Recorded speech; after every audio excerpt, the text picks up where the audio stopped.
I get that there are concerns in this country about the silencing of dissenting viewpoints. Of course there are. There are a lot of reasons for us to feel that way, including, current legislation that our government is rolling out to try to monitor us and to try to restrict our free speech rights. Hugely concerning things. But using the video of what is clearly a mentally ill man in crisis to make your political point, in my opinion, is absolutely disgusting. Let us consider that acuity is the refined clarity of thought and perception which enables one to discern subtle truths. Hi everyone, and welcome to this week's episode of the Acuity Podcast, Politics and Culture. I'm Dr. Lavranos, the CEO and Chief Litigator at Acuity Medical Law, and with me I'm delighted as always to have my co-host, Communications Manager, Nurse Amy Hamm. How are you, Amy? I'm doing pretty great. How about you?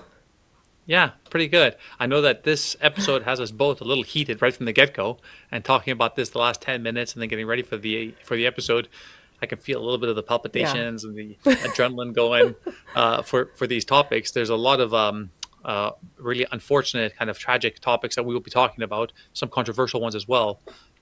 So why don't you start us off with the bang? What is it, the first one that we're going to discuss? Yeah, let's do that. I know I was just expecting to jump right in because I am pretty fired up. The first story we're going to get into is going insanely viral right now in Canada and the US, probably around the world too. Some posts about this, single posts I've seen, have 2.5 million views. So the story we're talking about, and we're not going to actually name this person or share pictures of this person, which will become clear as we talk about the issue through the episode, but there's a man in Vancouver, Canada, who was pulled over by police, what's called Car 87, which is a special unit with usually a nurse and a police officer, and they address persons with mental health issues. So this man was pulled over and detained under Canada's Mental Health Act, brought to hospital, and it has just blown up. And what people are saying, influencers in particular, is that this is an example of the Canadian government doing overreach, silencing political dissent, because the man in question has expressed dissident viewpoints. He has criticized Carney's government. He's talked about Chinese interference and more. And he's also sort of falsely being framed as an influencer himself, rather than, from my observations, someone who is an extremely vulnerable, mentally ill person who is, in my opinion, being used as fodder to score political points and to score clicks and likes online. I think that's what it really comes down to. And I get that there are concerns in this country about the silencing of dissenting viewpoints. Of course there are. There are a lot of reasons for us to feel that way, including, current legislation that our government is rolling out to try to monitor us and to try to restrict our free speech rights. Hugely concerning things. But using the video of what is clearly a mentally ill man in crisis to make your political point, in my opinion, is absolutely disgusting. And, I'm saying this as someone who, number one, has actually been persecuted by government institutions in Canada for my speech. And number two, as someone who has worked in the acute psychiatric system, government facilities, for over a decade. And I think that people just don't have the tools to understand what this actually represents and what's actually going on. And they don't understand mental illness enough. And I think it's extremely unfortunate that this man has been plastered all over the world. I'm sure his family is just beside themselves with horror and grief about what's going on. So I think we should get into what are like our takes and maybe some of the counter arguments and try to address everything that's happening. Yeah, I think that trying to frame this in light of the experience that most people have in Canada and the concerns that they have over the last decade of liberal policies is very challenging, because a lot of the reflex that I see for people to say, like, this is more infringement of rights. I understand that impulse tremendously, right? And I also admire and appreciate people being that level of vigilant. On the flip side, you have a lot of experience working with psychiatrically unwell people, as do I, and I have certified many, many, many people. I don't know, maybe somewhere between 50 and 100, and it's never an easy thing to do, and it comes with, both from a medical point of view, a lot of things to consider, and then also now our new role, right, at Acuity, we represent clients like this. We represent clients who have been psychologically or psychiatrically abused.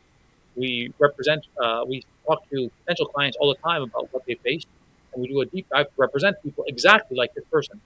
And so I think that, it's kind of fortunate that we have the opportunity to discuss this here between you and I, because I think that that both of us wear the hats of every part of this, right? Whether it's the mental health side, whether it's the political component, whether it's the liability, negligence component, and so on. So there's a lot to this story, and I can very much appreciate why it has driven so much interest and discussion online. But to your point, I think that cooler heads should prevail, and unfortunately the internet is not great at that. So everyone has taken a pretty extreme position, especially when they don't know all the details. It's just way too early to be able to comment with any level of accuracy on the topic, let alone with certainty. Absolutely. Maybe we should show a little clip of the video. We've blurred out this man's face. And then there are a few things that were said that I'll get into. Okay. And this is Dr. Emery. He's a resident psychiatrist, senior resident. He's on a rotation with the CAR 87. We're part of a program that includes Vancouver Coastal Health and the Vancouver Police. Okay? Mm-hmm. And what we do is we go to people when there's different reasons that come up. Every case is a little different, and we go to people to see them where they are, especially if there's been issues with trying to find them and talk to them. So in your case, I think you were certified under the Mental Health Act just, I don't know how long ago, but like maybe 3 weeks ago or 4 weeks ago. Were you aware of that? Dr. Taylor saw you in a cafe. She didn't certify you. I think you filmed part of it. And then she spoke with your family, got some more information, and you're going to have to turn that off. So just one sec. What the officer just told me is that you and I can set up a meeting and we can chat then. So why don't we do that? Okay? Yeah. I'm not turning the camera off. I have a legal right to keep the camera on. If you don't want to make the appointment now, we can do it at another time. But that's what the officer just asked that we do. So why don't we do that? So I'm going to certify you under the Mental Health Act. We're going to bring you to hospital, do testing on you, and you're going to talk to a psychiatrist in a controlled environment, because we don't believe that you're going to attend an appointment. I won't attend. I've never been given a chance to attend an appointment. So he's certified. Yeah. I've never been given a chance to attend an appointment. Okay. What is going on? I was never given a psych eval or nothing. He just looked at me and said, "You're certified." Yeah. Okay. So I don't know why, but it's up to the doctor. So if you. But no, he didn't even give me an eval. He just looked at me and said, "I'm certified, man." I get that. Please consider what you're doing, and please think about the fact that I'm more than happy to come in for an appointment. I'm happy to go through and do everything properly. Okay, I've been completely compliant with everything. Yes, you've been really good. But listen, that's his call, and unfortunately we can't go back from that. He hasn't talked to me. Get checked out by a doctor. You're interacting with me at a very regular. Yeah. So many things to talk about just on there. Okay, so let's talk about for the mental health side of things first, and the certification, the forming. We call it forming in the emergency department, that they're formed or they're certified. We call it form. In Ontario, there's one types of forms. In Nova Scotia, I have a different type of form, but they're all trying to satisfy the Mental Health Act and the ability to keep somebody under observation up to 48 hours until a psychiatrist can come in and see them. So that seems to be what has happened here. So there are two broad classifications, right? There's the holding for up to 48 hours for a psychiatrist to come and evaluate them. And then from a psychiatrist, they can hold them for up to 30 days for a much more long-term, more detailed observation. So this person seems as though they've been remanded for the 48-hour time limit to come into the hospital, have a psychiatric evaluation. Is that right? So BC has the same rules. We call them getting pinked. The forms used to be pink here, so it could be getting pinked or form forward. And the first one is 48 hours. The second one, and usually it's like an emergency doctor that, like yourself, that would do the first one, and a psychiatrist that would do the second one. That would increase their mandatory or involuntary stay from 48 hours to a month. However, so in this video, and a lot of what people are jumping on is they're saying, oh, he talks in the video about a psychiatrist saw him in a cafe and then spoke to his family, tracked the family down, then they've illegally arrested him. And it's like, that is not something that is legally possible or even feasible in Canada. Nobody in Canada is walking into a cafe and a physician isn't seeing you, figuring out who you are, contacting your family, and then certifying you without ever having seen you. But a lot of people are running with this story because of what's said in the video, and that's just flat out false. So that's why I think it's possible that this guy was already on extended leave. And the cop also says to him, they makes a comment about the fact that you won't attend an appointment. So sometimes if someone was already certified and already was in the hospital, they're released on what's called extended leave. So they're still certified, but they're in the community.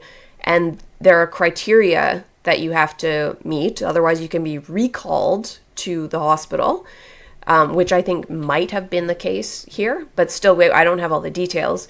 But a lot of the one of the conditions of extended leave is that you have to attend your appointments. So yeah, there is uncertainty here, and it could very well be something that, right, like there is room that someone could have acted, let's say negligently or improperly, and certify this guy without the full standard that is required. But there's plenty of opportunity that this gentleman actually has a much more complicated background than what we are already privy to, which would have lent itself to, hey, we have to go and check on this guy, bring him back for his assessment because something strange is happening or something bizarre is happening. And one of the things that I was going to say about this is that, everyone is giving the benefit of the doubt to the patient in this instance. The problem is that if you're looking at it from third-party liability, if this person actually was profoundly psychologically unwell and went around and ended up hurting someone or hurting themselves, well, now the negligence could be the opposite. So there's actually a pretty fine window in which, hey, you know what, we knew that he was unwell and we let him go and we never thought about it, and off he went and he hurt someone or he hurt himself, and now we are liable for that. On the other hand, it's the opposite, where it's like, well, we're a little too strict on it, we're over-enforcing, we're over-policing, and we brought somebody in. So it's not an easy decision. It's a very difficult decision to make. It is. And so a couple of things. The first is that people don't understand the criteria for certification. And, certifying someone is a very serious thing. It takes away their rights. It has to be done with extreme caution. And you have to recognize it's no small thing to take away a person's rights. It's extremely, extremely serious. And so, it varies by province, the various mental health acts. In BC, you have to meet 4 criteria to certify someone. One is they have a mental disorder that seriously impairs their ability to react appropriately to their environment or associate with other people. And they require psychiatric treatment, either in or through a designated facility, and they need care, supervision, or control through the facility to prevent substantial mental or physical deterioration or to protect yourself or others, which gets into the harm thing, and they cannot be suitably admitted as volunteers. So those are 4 different things. You have to meet each of those.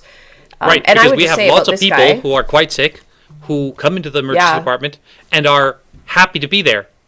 And those people are not formed because they're voluntary. But this gentleman, although there's an agreement for him, at least as he attests in this clip, I'm happy to see somebody in an outpatient setting, I'm happy to follow up, and so on and so on. The problem is that to the police officer, the nurse, the car 87, they have been told that there is a process here that he needs all of those other things, which requires him coming in. We don't know if that's true or false, but certainly I feel some level of sympathy for the car 87 because the guy acting very nicely and responding appropriately in this immediate circumstance, it doesn't seem like the police officer is like, too bad, son, you got to come with me. He's like, I'm sorry, but my hands are tied. Like, I don't know what you want me to tell you. Like, I'm exacting an order that I've been given. It's unusual to see people behaving with such a calm demeanor, and their speech is normal pace, normal words. They're not tangential. They're not angry as he does appear, which is why I think this was such a tantalizing story for influencers. And then including the fact, and so I'll show this is his document that he has on all of his social media. And why do I have a printed copy? I didn't print this myself. Someone I know had a copy left on their vehicle a few weeks ago and they gave it to me. And so this, I had been sitting on my desk for weeks and I kind of flipped through it and I'm like, oh, that's sad. It's some very mentally ill person who's going around and leaving their huge manifesto on cars. You know, the first page threatens that people will be arrested and be imprisoned for 10 years if they remove this from the vehicles that they see. There's a point in the document where the guy who writes it takes credit for discovering a new theory of gravity. He names it after himself. He talks about the government is creating a bomb with new technology behind our backs. And the last page, which I won't show, is an About Me page. It has a picture of his driver's license, social security card. And then, you know, like the last link on the page is linked to Carney systemic rape and abuse document. So, you know, as soon as weeks ago, I saw this and I thought this is clearly a very unwell person. And then the morning that this video started going viral, I was like, you know what, that sounds exactly like this document that someone gave me a few weeks ago. And I look it up, I'm like, it's the same guy. And immediately people are running with this story and acting as though he's not mentally ill, he's a political dissident. And it's just ridiculous. And right. And it might be, you know, it might be two things, you know, like maybe he is a political dissident. Maybe he has some concerns. Maybe those concerns that he originally had or still has are legitimate. But on the other hand, if the person's psychology is fragile, if he has a delusional disorder of any kind, and we define delusions as being fixed false beliefs, and those fixed false beliefs are leading him to act increasingly erratically, putting himself, his demographic details in risk, you know, financial ruin, all those kinds of things. I mean, I just want you guys to take a step back and think for a moment.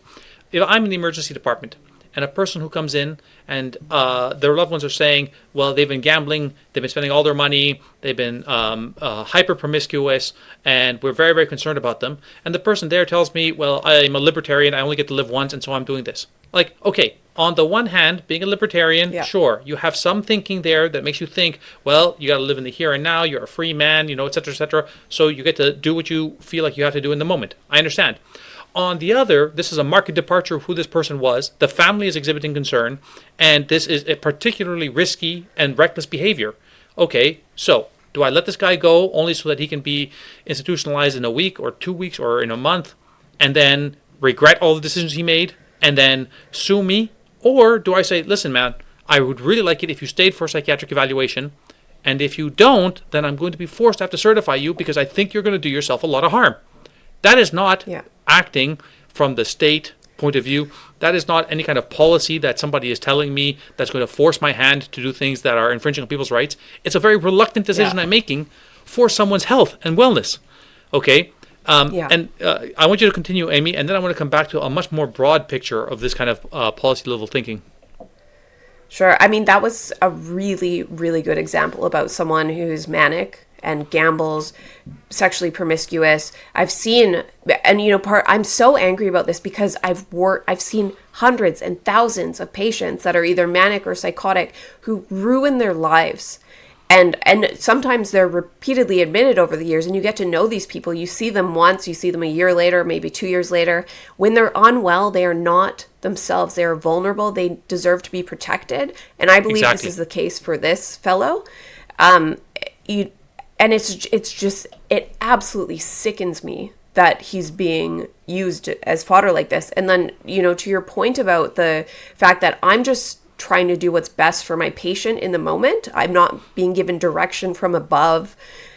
The notion that in Canada people are being certified because they're political dissidents, it requires this degree of collusion in the psychiatric and healthcare system that does not exist. And I say that as someone who's hypercritical of our government and our institutions. It's just not there. Like you get Right. certified by an ER doc and then a psychiatrist, then you go to a unit with different psychiatrists, different nurses. These people are not all on the same page. They don't even talk about politics generally. Like it's just, honestly, it's a crazy conspiracy theory. Yeah. There are legitimate problems with the Mental Health Act. There are legitimate problems with having broad criteria to take away people's rights. Of course, that is a system that can be abused. I just don't see that as the case here. Right. And so if we look at it from a policy point of view, we can very easily come up with examples under which this level of viral concern would be warranted. If Mark Carney, if the Liberals were going to try and amend Mental Health Act, if a province was going to amend a Mental Health Act and was going to make it much easier, much more lax, or if a college or a group of regulators were going to start coming down on people for failing to do this when somebody has political thoughts that, you know, are really trivial, right? Then we could be like, look at this, the encroachment on civil liberties. This is a silencing phenomenon to stop people from talking about their beliefs and so on and so on. But we're talking about a single individual case, and we don't have all the details. Yeah. So we should really take a step back instead of like lambastic the government. The second thing that I want to say on this sort of like policy level structure is let's think about what would happen if either A, we did not have such rules, or B, the rules were so strict that nobody could qualify, right? And we don't have to think very much about that because that is the state of California.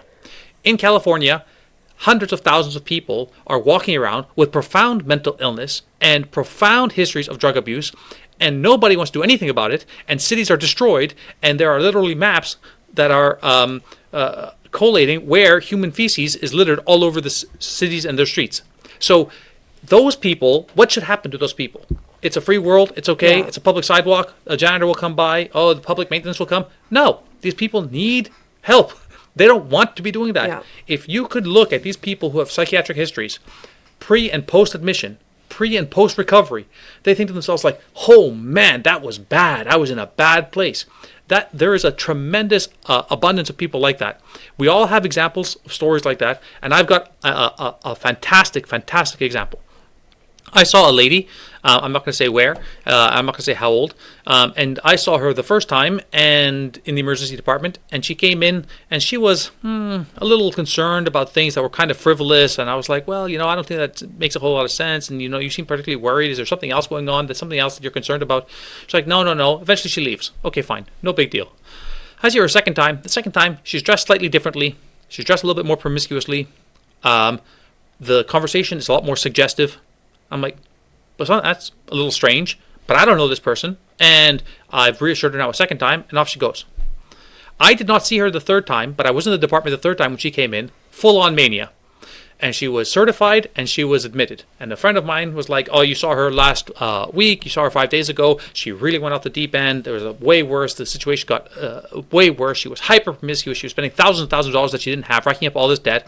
A lot. And I find out later, because I saw her a fourth visit after her admission, after her treatment, and she came back, and in this instance, she was wearing a crucifix, she was wearing very modest clothing, she was acting like a completely different person, and she was absolutely shocked and horrified at who she had been for those 2 weeks. So, you know, there is certainly a role. People have a declining pattern, people need help, and if we don't as a society think about those people, like you said, Amy, so appropriately, they're vulnerable, right? Like, helping them turns them from being vulnerable to being empowered. And now she's off living her best life. So people need to take a step back and think about, you know, the pendulum swinging in both directions. The encroachment of civil liberties, right? The silencing of political dissidents. But then on the other hand, how vulnerable people are. What is the truth behind their psychiatric conditions? And try to balance between the two. It's got to be between a balance. I hope that people will listen to what we're saying and in earnest and try to understand that when you see one example, you might be able to draw these conclusions and be alarmist about it. But when you've spent years in healthcare, you've seen hundreds or thousands of persons suffering from mental illness. And those are the two, like, number one, mania, number two, psychosis, where people make such a departure from their normal self and do things that in a very short period of time can be extremely destructive to their well-being, whether it's like ruining their family ties, their marriage, their career, their finances, their reputation. And the system in place often it protects these people, and it's not a perfect system, but it's the thought of not doing that is really, we have to, unfortunately, we have to have the system in place, because the alternative is worse. And, speaking of like the addicts on the street, which you mentioned, that's something these influencers, and when I've sort of presented this critical viewpoint about these viral videos, when people are like, well, what about the hundreds and thousands of just like mentally ill drug addicts wandering the streets, and why aren't they all getting picked up and detained? And I'll tell you why. Like, number one, we don't have the capacity to institutionalize all of them. But number two, sometimes they are picked up with drug-induced psychosis. But the fact that we have such a lack of drug treatment, whether it's mandatory or voluntary, that addicts have to wait weeks or months to even get into treatment. And then if they go on a wait list, by the time they reach the top of the wait list, they're not ready to go into treatment anymore. Like, we are failing those people in just a different way. And so sometimes when they end up in the mental health system, they get admitted and certified with drug-induced psychosis. They get stuck on a psych ward where they don't really belong for 2 days, often without adequate withdrawal treatment for whatever addiction they have. They sober up, they're not psychotic, they get sent back out, they immediately do drugs, they're back to the same state that they're in. So this isn't about the psych system picking on this guy and ignoring the problem with these other people. It's a systemic failure of our entire system. And it has nothing to do with politics. And I could very easily see those headlines, right? We could very easily see those headlines. If this person ended up killing one or two people in some kind of psychotic state, manic state, behind a wheel, whatever the case might be, the headlines would say exactly the opposite. They would say authorities warned about a patient and nobody acted on it, and healthcare system in Canada is terrible. Don't get me wrong, the healthcare system in Canada is terrible, but those headlines would exist everywhere, right? So we would very easily see the opposite, and so it's kind of like you're damned if you do, and you're damned if you don't. And what we did see that Lapu Day massacre. Bingo. Sorry to interrupt, but no. Right, I was going to say, and like there was that other one who I don't remember the details at all, but there was, I want to say it was in Manitoba, the woman who was beheaded on a bus. And that person was it was a man, Tom McLean, who was murdered and beheaded on a Greyhound bus by Vince Lee. The province, I think you're right about the province, and it was a very mentally ill, schizophrenic man who wasn't adequately treated. And he thought that there was an alien invasion. He got on a bus. He beheaded a fellow passenger. And it's the same. So Vince Lee in British Columbia, just over a year ago, rammed his car into a Filipino festival in the streets. And all of the outrage afterwards was about why didn't our mental health system intervene properly. And I remember this now that you say that. Yeah, he was on extended leave. He's on extended leave. He was in the mental health care system, but in my opinion, and I wrote about it at the time, he should have been institutionalized. He wasn't being followed closely enough. He wasn't being monitored enough. And so this is the flip side of, you can't pick and choose and say, it's wrong to detain anyone unless they've committed a crime, and then be upset if you didn't detain anyone and they commit a crime. You've got to decide at what point. Yeah, it's a bit of a shameless plug here, but just so that the viewers don't think that we are like one-sided on this, right?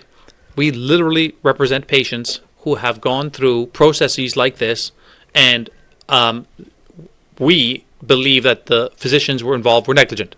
So there is definitely the other part of it true. Somebody can be too trigger happy to do this. Somebody could be admitted to a psychiatric ward. They could do worse. They could come out with all kinds of trauma and things associated with it because everything went in the wrong direction. So it's not to suggest that that isn't also possible or that doesn't happen. It absolutely does. But there are mechanisms by which that we can fight against that. there's civil litigation, there's administrative law when we complain to colleges, regulators, there's political blowback when we write to MPs on behalf of patients or classes of patients saying, hey, you know what, you got to really be careful about this institution and these policy errors. So there's lots of opportunity for blowback. You know, like the Mental Health Act has an entire process of appeal in which somebody can appeal the decision, and also the fact that there's so many redundancies in terms of the physicians. So where I've practiced, forming somebody, certifying somebody in the emergency department comes in two types. The immediate form, I'm by myself, I'm in a remote town, I'm like overnight in Collingwood in Ontario, or I'm overnight by myself in Digby. I can't get another physician. Option two, which is what we're supposed to do, is that a second physician comes and certifies that my certification is appropriate. So we need two emergency physicians to certify somebody most of the time. So that's already really good. The second thing is, once we've certified them and they stay for 48 hours, a lot of the time, these patients are decertified and discharged by psych. So the psychiatry team comes down and says, you know what, we're going to see this person closely as an outpatient. We don't need to keep them here for 30 days. We don't need an involuntary admission to the psychiatric ward. And then they go off and do things. The patient has started back on their medications, or they're in with supports, or they return to their counseling, or whatever the case might be. And then they start to improve. So even though I may have done a tricky thing, a difficult thing, and remanded somebody for 48 hours, the psychiatry team 6 hours later comes by and says, okay, we decertified them. They're gone. And, you know, like police have taken away their firearm. And we're waiting to see how they do over the next week. And that's like a great outcome. Like that's what you would want. Yeah. So there's lots of redundancy. There's lots of safety in the system. Absolutely. And what you're saying sort of also speaks to the fact that there's a nuance to the practice of psychiatry, that a lot of these persons, including this guy who went viral, were already in the system, and they have a care team that sort of knows them and knows the family. You know, like this guy, the psychiatrist that contacted this person's family we're not able to do that. We have to sort of get permission to really involve family members in care. You have to sort of get consent unless it's absolutely necessary and you feel like it's you have to bypass the patient consent to do that. But the fact it sounded in this case like this guy's family was already involved in the circle of care. It sounded like the family was supportive of this guy being certified and given treatment. And you're right, I've seen that dozens, if not hundreds of times, where an ER physician is using an abundance of caution and certifying someone because they're worried about the well-being of a patient. And so it's patient-centered, patient first, not like from the perspective of I want to restrict someone's civil liberties, but from the perspective of I'm scared that they'll be hurt. And then the sort of expert psychiatrist comes in and is like, it's okay, that was a bit too much. And then they're let go. And you brought up, I think, that review panels. There's something else. Like it takes me, 10 minutes, 15 minutes, 20 minutes, maybe half an hour to go through that process. The psych team comes down with their their residents, their fellows, their specialized nurses like yourself, spends 4 or 5 hours. But also, from an incentive point of view, it's against my incentive to do that. It's a waste of my time.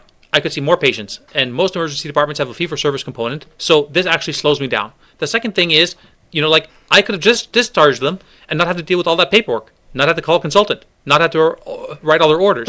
So even from a paperwork point of view, from a scut work point of view, it's not my interest.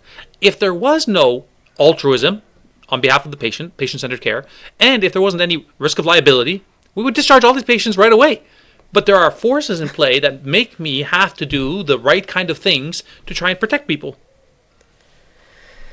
I totally get that. I'm so fired up about this. I'll just say the review panel process in British Columbia, every province, it slightly varies. And if you are an involuntary patient, you have to be informed of your rights under the Mental Health Act. This is a Form 13. And it also is a legal requirement that wherever you're admitted to, that has to be displayed prominently on the wall of every inpatient psych unit. It explains why you were certified, where you are, what's happening to you, what your legal rights are, who you can contact for help. You always have a right to contact a legal advocate. In BC, you have access to it's MHLP, the Mental Health Law Program. You can apply for a review panel. And that's when you and your physician who certified you and is keeping you in their care show up, you have a panel, an independent panel. It always includes a lawyer. I think it's 4 people, 4 members, and they hear your case. You make a case for yourself with or without your lawyer or your advocate or family member that you want there, and they reach a decision as to whether or not you should continue to be detained.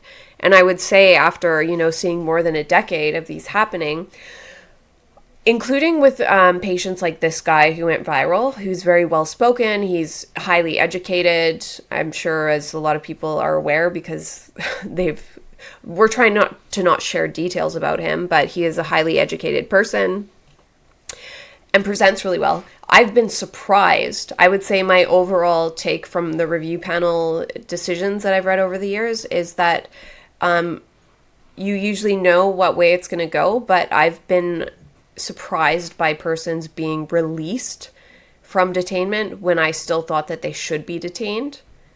So take that as you will. I'm someone who's an extremely strong supporter of civil liberties and freedom.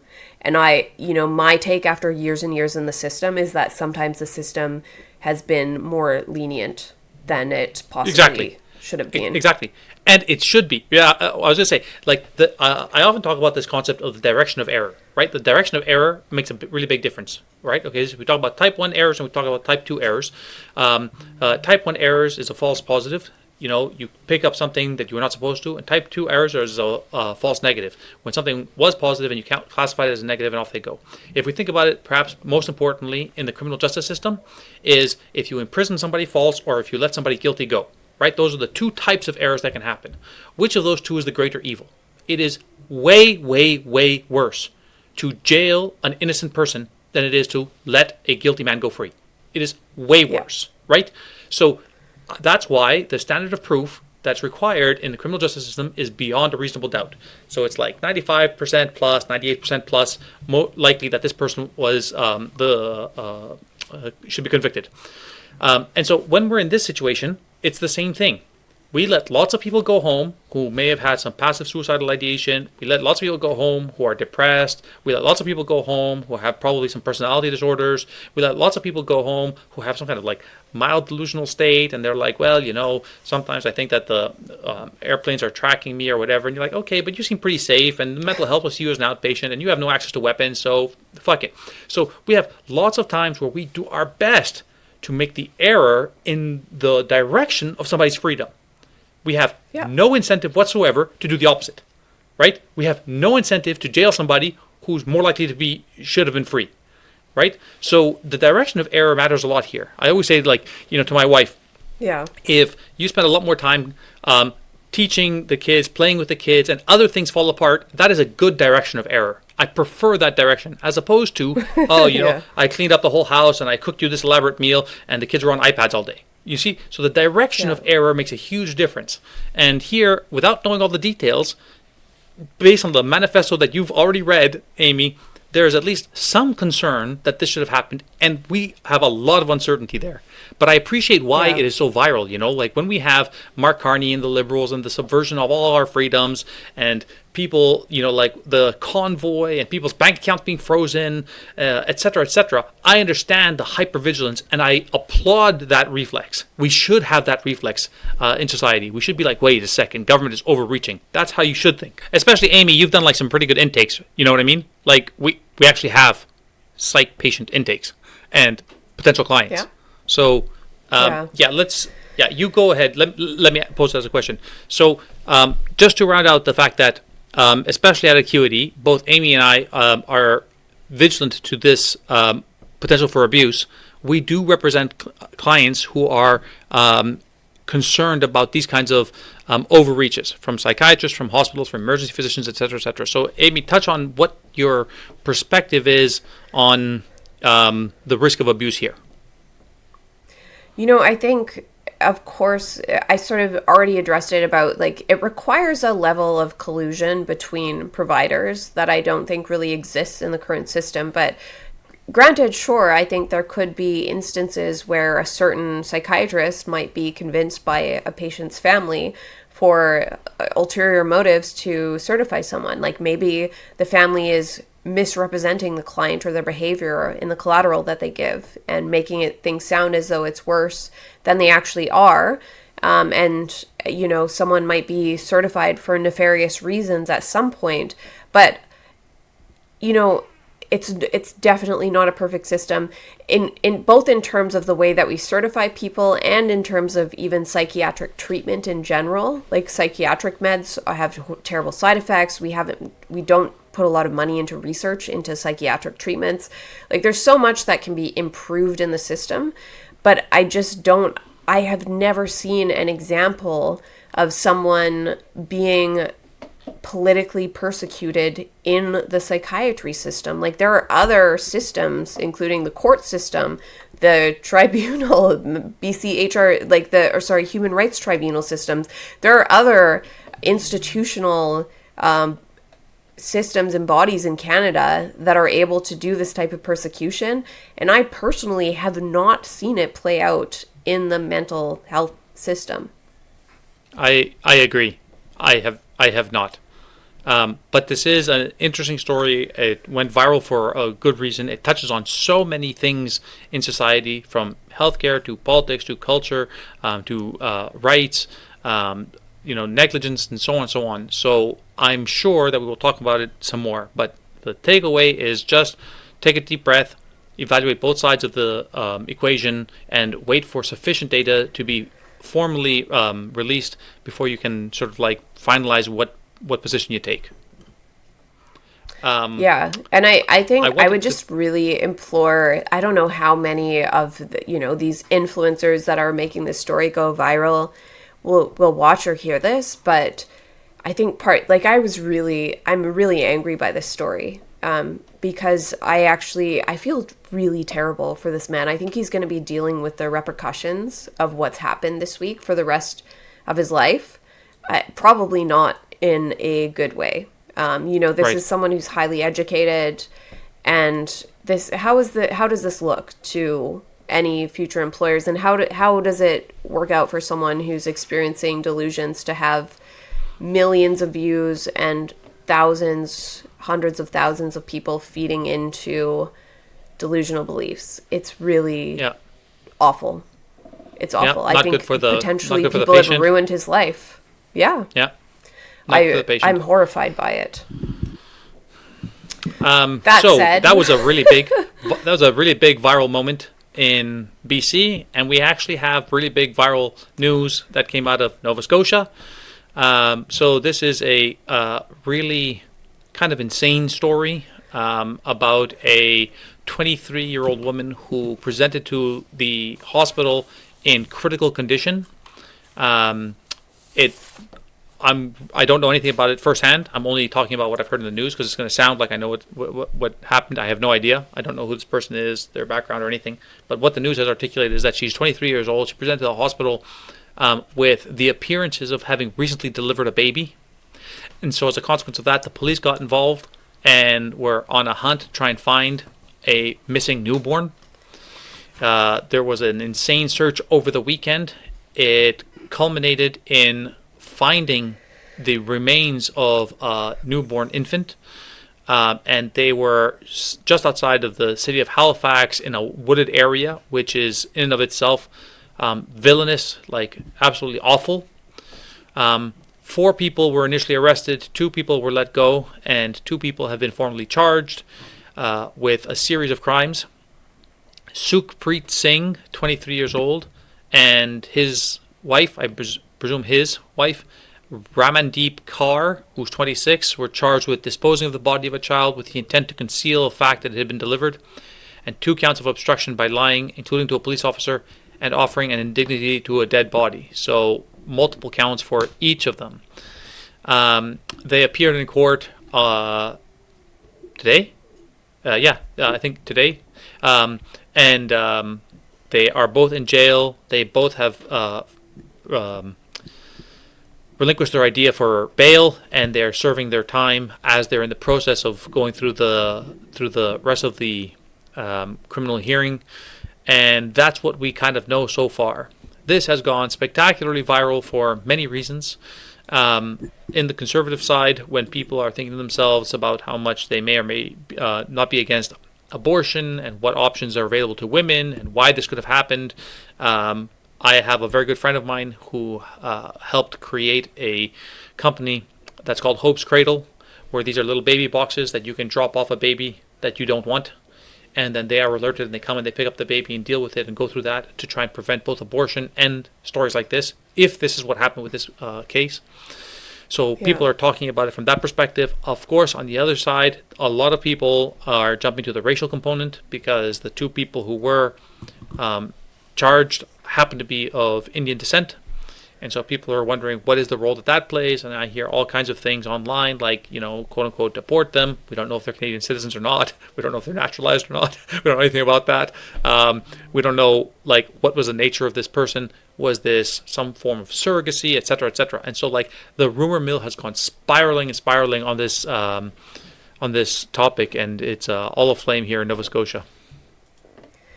Yeah, the first questions that come to my mind are whether or not this was a sex-selective infanticide. And that was something that I think it's happened historically, like in China, that would happen a lot, where they only wanted baby boys. And I know it's been an issue even in Canada, where ultrasonographers don't give the results of a baby's sex to people. I think as a blanket, it wasn't even done for me, but I think the concern is that there are certain cultural groups that will do sex selective abortions if they know that they're having female children. So those are questions that obviously came to my mind. Something that I also thought in this story, and I have no idea, I'm just guessing at this point, is it's because there were so many people involved and so many people potentially charged with crimes, is there some sort of sex trafficking aspect to this? Right. I really don't know at this point. Yes, we don't. And so I only wanted to touch on this because I'm sure a lot of the Atlantic Canada audience will be familiar with the story. There's a lot of things that we don't know. The medical examiner is still going through the process of the remains for the infant. It turns out that the mother, who was in critical condition, ultimately did pass away in hospital. And so, how and why did she die? What was the nature of the labor that was part of it? Is this like a home birth that went wrong? Is this a sex slave thing that went in a horrendous way? Sex slavery, let's say sexual trade, is like a huge problem in Nova Scotia. I am shocked at how much of a problem it is. I've heard lots of politicians talk about this kind of tangentially and make a big deal out of it, especially in the northern half of the province. But then after talking to them and seeing the numbers per capita that this has happened, and talking to my police friends about how much of this occupies their time, it's astounding that this is an actual legitimate problem in Nova Scotia. So there's a very good chance that we will talk about the case again in a week or two when we know more. But it is on our radar, everyone, and it's something that, especially in Atlantic Canada, I know that you guys are all tuning in for. Yeah, let's get into it some more. Just one little quick thought about that story is I always find it fascinating whenever you're in an airport and you see stickers all over the bath. I don't know if it's the same in the men's, but in the women's washrooms, there are stickers all over every bathroom window or mirror rather, not window, in the airports that say these are the signs of sex trafficking, and here's a number you can call if you see any women in the bathroom behaving like this. And it's such a huge problem, but it receives such little attention, and it needs to receive a lot more attention. Yeah. So we'll wait and see what those details are surrounding this case. A lot of question marks, but the whole case is insane for something that you would hear out of Nova Scotia. Very sad. More national news, and we're going to move towards some time for levity. Those were two insane, heavy conversations. So we're moving more towards some moments of levity here. Yeah. The next one is Carney's spending on in-flight luxuries, fine wine, braised beef, luxury butter. So the Canadian Taxpayers Federation released some numbers. They've showed that on 3 flights in 2025, Carney and his team spent nearly $200,000 for their in-flight catering. Absolutely insane. And so the president of the Canadian Taxpayers Federation, he's got a super Italian name, Franco Terrazzano.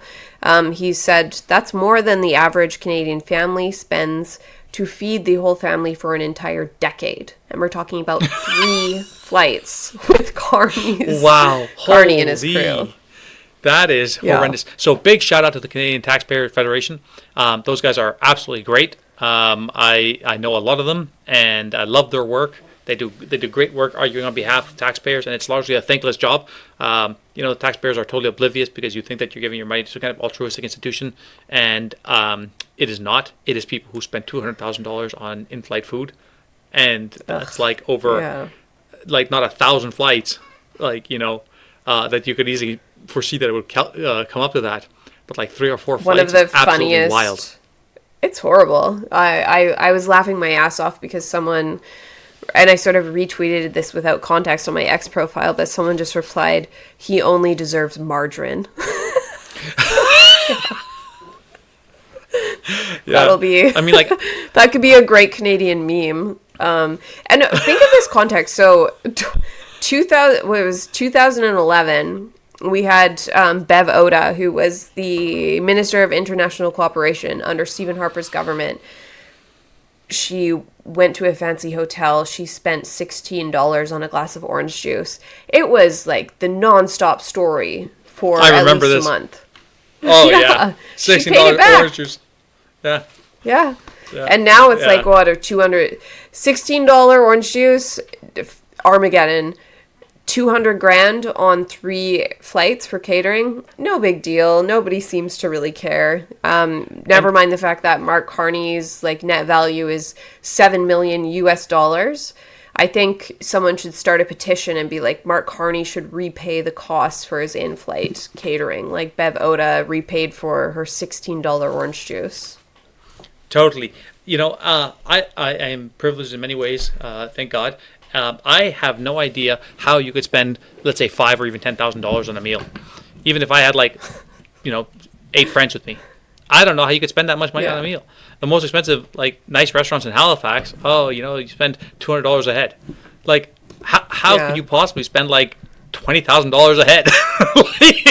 How many meals are you eating? What is the quality of this? Did they slaughter the cow on the plane? There's every strip Wagyu. Is the butcher on board? I don't know how this happens. I don't get it either. And still, I mean, $200 for a fancy restaurant is good. I think in Vancouver you can look at $500 or $600 at some of our fanciest restaurants. But still, even that is how the hell did he spend that much money? And I think one of my first thoughts was, Carney could use, because what they used had braised beef and luxury butter. I'm like, Carney looks like he could use both of those things. He looks quite frail, so true. But, it looks like soy is the mainstay of his diet. Dime. Yes. Can I ask you, Amy, what do you think about airplane food at normal level? Not this whatever the hell it is that he ate. I love airplane food. Okay. Am I crazy for loving airplane food? My dad is a retired Air Canada pilot, so I took a lot of flights growing up, and I definitely know that over time, there are certain airlines that still do good food, but, Air Canada was sort of where I always flew growing up. And now they just have you have to spend $20 to get a crappy wrap for your flight, and they only really hand out snacks. But in the heyday, I think, of at least Air Canada, their entrees weren't half bad. I remember even a CBC investigation where they offered people airplane entrees and restaurant meals, and a lot of people actually chose the airplane entrees. I don't know what it is. I think there's a nostalgia component to it, but when I'm on a flight and I'm transatlantic and I'm getting my meal with my kids, my wife, I am always it's one of the high points of the whole trip for me. It's oh boy, how is this going to happen? Everything is so nicely compartmentalized, and I picture myself like the chef, he gave me some butter. I imagine it goes with this. He gave me this little sauce. Oh, that's got to complement the fish, and so on and so on. I'm calculating how I'm going to eat it all. One of my favorite times of a trip is that's hilarious. Is my airplane meal. I have this one, it's a core memory now. I was probably 7, and the flight attendant hit turbulence while they were giving me my tray and dumped a whole tray of airplane food over my cute outfit, because my dad was a pilot and sometimes we'd go on his flights. We always had to dress up to the nines to fly when I was younger. So I'm all in my fanciest getup, and this flight attendant dropped a whole tray of food on me. I still remember how horrified I was. But so I'm glad that we are talking about this, because we are going to go on a trip together. We're going to the ARC conference in London the last week of June. So we should put a little primer to people in the audience. We will be bringing you podcasts from ARC, hopefully with some interviews of some of the attendees there. So June 23rd, 24th, 25th, I think is what it is. Put that in your minds, because Amy and I will be in the UK. Maybe we'll be able to do something live. That'd be kind of sweet. Do like live from the UK at the ARC conference would be nice. We're excited. It should be fun. I'm going to bring my Starlink portable satellite, so we'll see how that works in London. Okay, should we move on to our actual moment of levity? Yeah, okay. It's going to be embarrassing. Maybe Mark can put this horrible picture up on the screen. So we're talking about trans period pride at the Boston Public Library. I mean, what is that? What kind of a collection of words is that even? This is the strangest collection of words I have read this week, that's for sure. Trans period, not a thing. Yeah. Period pride, insane.